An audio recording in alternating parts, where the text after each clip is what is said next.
Welcome to the ELLICSR Kitchen Cooking and Nutrition demonstration, our live stream on our YouTube channel. My name is Jeremy Capone. I am the wellness chef, and I am joined, as always, by our amazing dietitian, Daniela Fiorini. Daniela, hello.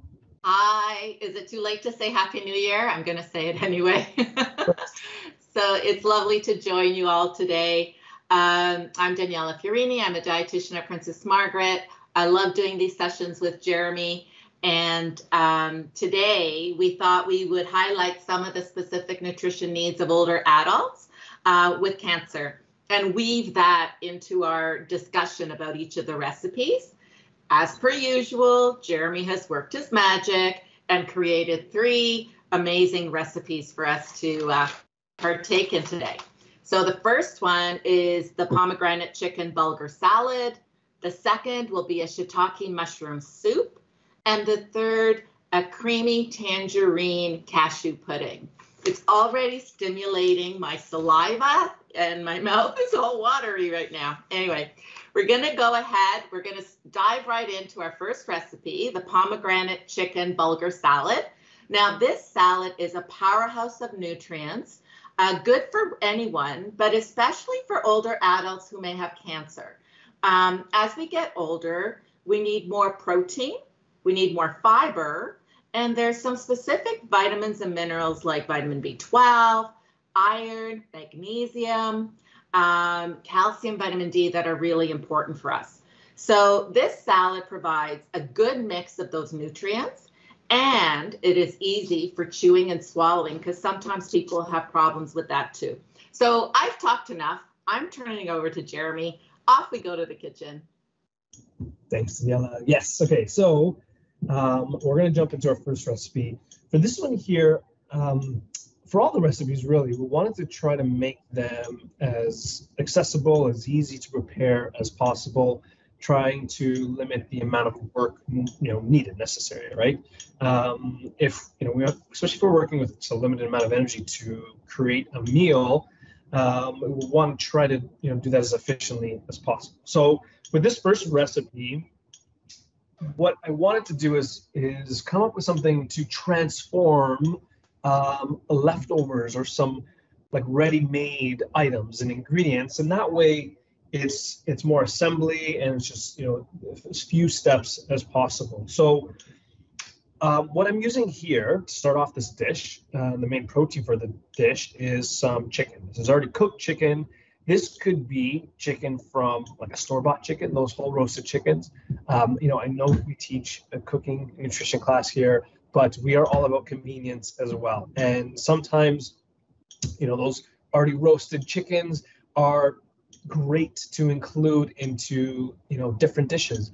Especially if you're cooking for 1 or cooking for 2, a whole roasted chicken can last you like 2 to 3 meals, and doesn't have to just be the chicken on its own. You can transform a little bit with a few extra ingredients. So also from a budget point of view, it's usually a little bit cheaper than sometimes having to make chickens from scratch. So what we've done here is we're starting with that sort of leftover chicken, right? So say it's whole roasted chicken that you've purchased and you have some leftover for the next day. So what I've done was I've just picked it off of the bone and just sort of broken it up, sort of shredded. You can use either a fork or just simply use your hands just to break it up into smaller pieces here. And we're going to transform this into another dish. We're going to make this really nice bulgur salad. So we'll turn our attention to bulgur, and that'll be our sort of first step for this recipe. I guess, yeah, Daniela, it's a great whole grain choice, right? Definitely. So if we're looking at bulgur, if we wanted to look, how much are we using? A 1/4 cup in the recipe or half? Half cup. Half cup. So if we look at half a cup of bulgur, it has 4 grams of fiber. It actually has a little bit of protein. It has 3 grams of protein, and magnesium being one of the nutrients that we want to look into for older adults. It has a good amount of that and a little bit of iron. So it's an excellent choice as a whole grain. Mm-hmm. Yeah, and you can find it in most grocery stores for sure. What you might notice is that there's a fine one and a coarse one. that you can go with either. One is obviously going to have a little bit more texture to it. It's going to be a little bit larger grain, a little larger kernel. The fine one is just broken down a little bit more. I like using the fine one because all I need to do in terms of preparation, it's super simple. It's a 2-to-1 ratio, hot water to the bulgur, and all I have to do is really just soak it with some hot water. So making it really easy, very quick, giving you a nice whole grain option to include in your meals that doesn't require a lot of time, doesn't require a lot of pots and pans. So great choice to use. So I have half a cup of our bulgur, and I'm going to cover that with 1 cup of boiling water. That's it. This is, just use your kettle, boil your water, and 1 cup, so 2-to-1. Now, if you're using the coarse bulgur, you might have to just simmer it in a pot. Might take a little bit of extra time, but I find with the fine bulgur, it absorbs that hot liquid pretty quickly. So I have the hot liquid in there.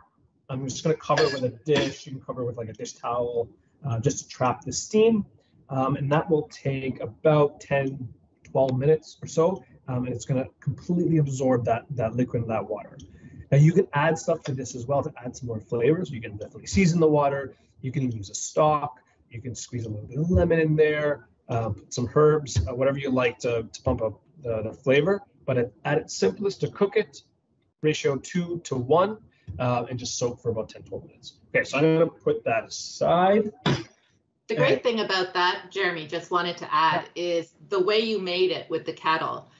Depending on where people are living and their availability or accessibility to kitchen utensils, usually they'll have a kettle. So it's an easy way to create a little warmed salad like you're doing within your own facilities if you don't have a full kitchen setup. Absolutely. Yeah, for sure. And to our next step, and that's a great point too, I'm going to offer you a couple different ways in which we can approach this based off of your kitchen setup. So I'm going to just warm up.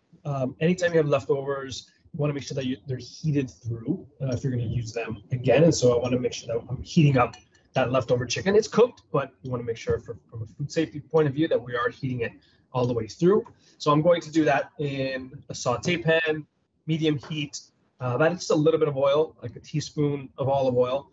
And I'm going to add this to the pan.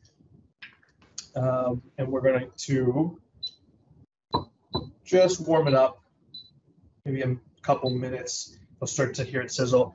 Now I'm doing this in a pan. If you don't have the setup for this, you can do this in the microwave as well, okay? And you're going to warm it up until it's steaming through the same way. Every microwave is a little bit different. It might take 3 minutes, 4 minutes in the microwave. Just put it into a microwave safe dish, and the sort of enhancement that I'm going to be adding to this pan, you would just add to that bowl of chicken that you're putting into the microwave. Okay. The enhancement is a clove of garlic. In terms of enhancing flavor, using those aromatics like garlic and onion and ginger are great ways to sort of punch flavor without the need for excess, salt and other condiments like that. So what I'm going to do is just grate 1 clove of garlic in here. This is also an awesome little tool. I was trying to avoid saying great tool. Trying to avoid that little food pun there, but this is a rat microplane. And if you're not as comfortable with a knife, or might take a little too much work, then you can use these little graters, little fine graters, and they do a really great job of mincing that garlic. So just running it on top, and I'll show you. Most of it already fell in actually, but you'll have a really, really nice fine. Can you see that on the camera? Nice fine mince on that, and we'll throw that in. So 1 clove of garlic in here. It's already starting to smell. Okay. And we're going to just stir this through. again, you want with leftovers, you want to make sure that they're heated all the way through. So this might take 2 minutes over here. And while that's heating up, I'm going to add, so this is where the pomegranate comes in. We're going to add, this is great ingredient. We used this in the past with some of our other dishes. We had some Lebanese cooking class. We were joined by 2 of our amazing guests, and we used pomegranate molasses. Pomegranate molasses, again, a great little way to enhance flavor, to boost flavor, transform recipes. So it's not the the same old boring leftovers over and over again. Sorry, to transform leftovers. And it's going to add a little bit of sweetness, a little bit of tartness to this dish.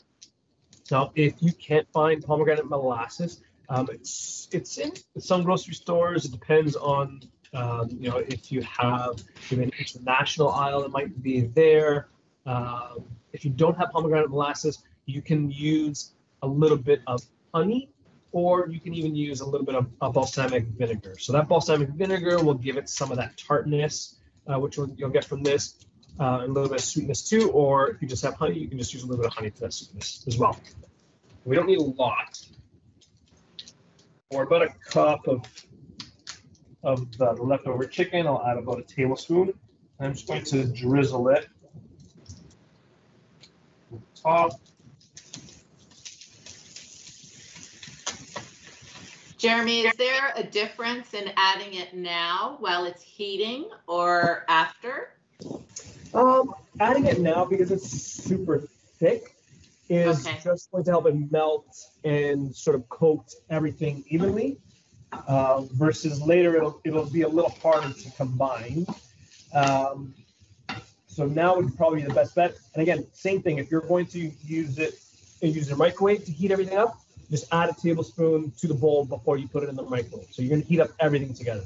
That grated garlic, tablespoon of either the honey or the pomegranate molasses, and your chicken, and then warm it up together, and then stir it through. As it heats, it will just soften and be a lot easier to distribute. All right, so this is starting to smell really, really good. And it looks good too. It gives it nice color. Yeah. Oh, yeah. All right, so that is pretty much all I need. I'm going to turn the heat off, and we'll finish this dish. Now I'm going to show you the bulgur. This is one. This one here, actually, no, it's done too. I was going to say I probably need a few more minutes, but you can see how it's already absorbed all the liquid, right? I'll probably give this another minute or so, but once you fluff it up with a fork, you have this really, really nice, nice little, whole grain option that you can add a dressing to. You can throw it into salads. You can throw it into soups. You can serve it with some fish. So many options. And that's going to be the base for this salad. All right, so our chicken's ready, and we're going to finish this dish up. So there's our chicken. Has a little bit of garlic, pomegranate molasses, and again, store-bought chicken, no problem. Like, this is a great way to sort of transform that leftover. And we're going to try to minimize the amount of pots and pans we use as well. So we have one pan. We'll use the soaking bowl for the bulgur as our mixing bowl here. And then to this, we can, enhance it again with some more flavors. So we're going to bring in some acidity. Now, usually in the wintertime, I always have some of these like little mandarins, clementines, tangerines lying around. They're great little snacks. They offer a really, really nice bit of acidity and sweetness to dressings and dishes. So I'm going to squeeze the juice of one of these in here. And again, always looking for ways, how can we enhance the flavor? How can we punch up the flavor without always leaning on, salt, especially if you're trying to reduce your salt intake. Acid is a great way to do that. Acid's a great way to punch flavors. And then like fresh herbs too is a great way to punch in flavors. So I like to use strong herbs when I'm looking to punch up the flavor of a dish. And I think mint or cilantro, those are really nice strong flavors. I know not everyone's a fan of cilantro, but mint is a great option. And just wash it really well. Again, I'm not going to use my knife here. Whoa, I'm not going to use my knife here. I'm just going to gently tear the leaves with my hands. And just by tearing them ever so gently, you're going to already start to activate those aromas. Really nice and strong. And I like to use a good amount. If you're not a big fan of mint, you can use basil, you can use parsley. You can also, if you don't have access to fresh herbs, you can use some dried herbs as well. That would work just as nicely. All right, so we have some herbs in there. And we'll mix this up. And now again, this is really nice as is. This is going to be super flavorful. The last thing I'm going to add here, again, this is just an optional. This is if you want to take it to the next level, and we're going to add some color to pair with the pomegranate molasses. I figured pomegranates is a nice little complement. And so I'm going to cut that in half. And what I'll do is just break open that half. And then to get those little kernels out a little bit easier, what I can do is just hold it over my hand, spread open my fingers, and we'll just give it a gentle tap. And you'll get a few of those nice little kernels coming out. And that's it. So we're ready to plate. So adding the pomegranate seeds is another great way of boosting up the magnesium in the dish, and it also adds a little bit of fiber. The only thing is, if you're on medications that tell you to avoid grapefruit, pomegranate falls into that same category. So best to substitute something else, like maybe, I don't know, what could you put, mandarin oranges? Yeah. It's not as pretty, but it still gives you a little bit of a different flavor. But the pomegranate seeds, if you can have them, they are studying them right now for looking at anti-inflammatory effects and possibly helpful for brain health. So that's the evidence isn't there just yet. They're just studying that, but you know, we like to capitalize on that if we can. And there we go. There is our transformed leftover chicken into this really nice, refreshing pomegranate bulgur chicken salad.